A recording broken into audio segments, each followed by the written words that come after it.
It just so happens in the far north that once in a while it gets real foggy in the week before Christmas. Me, I am one of those individuals who has the misfortune of being just that tiny bit different. I am here to tell you it is one almighty drag. And of course, dragging is exactly what we're supposed to be doing the whole of Christmas Eve. Hauling the old guy in that sleigh full of stuff from roof to roof. All around the world. In 8 hours. Yeah, exactly. And yeah, I am the one with the slightly different nose. Instead of being that soft, buffy gray that is called normal, mine is like a fire hydrant. And it shines like it's radioactive or something. And yeah, I am discriminated against. And yeah, as per usual, management choose to ignore it.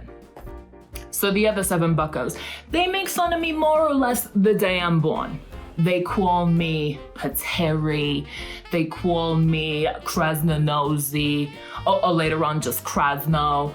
They call me Roy Schnaz. They call me Better Off Dead Rose. They call me Root Snoot. When we are kids, we're still allowed to mess around and play. They, in the immortal words of Sam Goldwyn, include me out.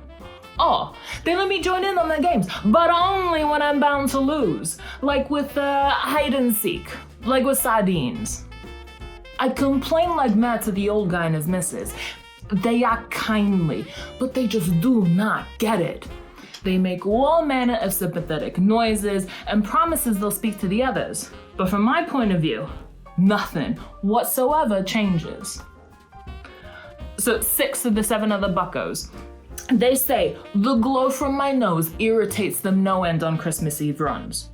They say it gives them headaches. They say it gives them post-nasal drip.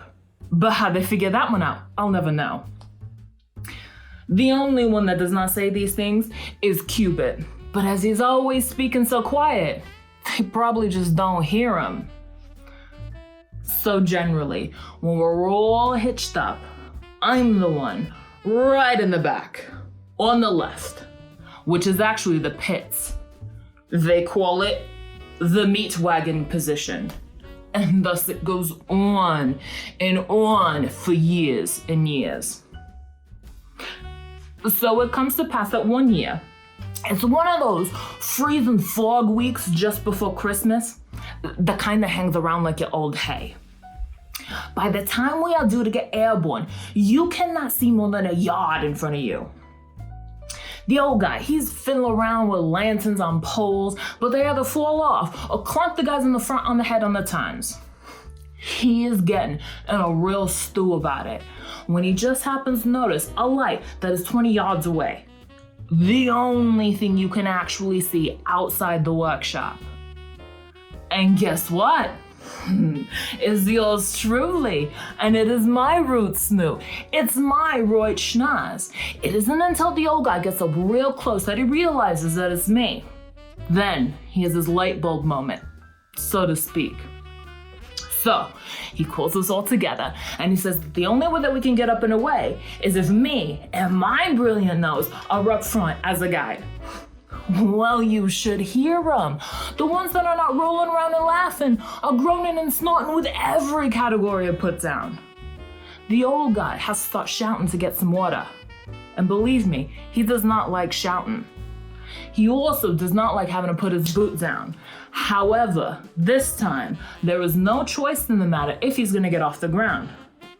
So here I am, at last, finally, at the front, on the right, in pole position. Yes.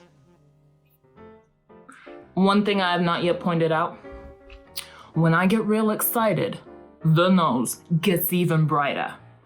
And this night, as we start the run out leading to takeoff, the schnoz is absolutely and for certain the brightest it has ever been. And I mean ever. And it lasts all the hours we require for going up and down over the villages and the towns and the flams and the castles and the little shepherd's hut on the tundra and all what have you. Well, word gets around, and eventually we hear that there's been a song been written about it. There is in this song one line that says, and then all the reindeer loved her. Now, I have to admit right here that this is not exactly true, but at least the name calling has stopped, and the guys are being a tad more courteous around me. A tad, mind you. And some wise guys are naming a charity day after the nose. So I guess you can say I kinda did go down in history. By way of an update, the guys in their white coats are still trying to identify the gene that they reckon is the cause of my Breusch syndrome. But the latest news is that they cannot find it. Not as yet, anyway. Well, shucks is all I gotta say about that. Actually, that's not quite all. Here is hoping all you lovely persons have been well-behaved boys and girls. That you all have a wonderful holiday season, and that the old guy brings you everything you put on your lists. And a highly Merry Christmas to you all.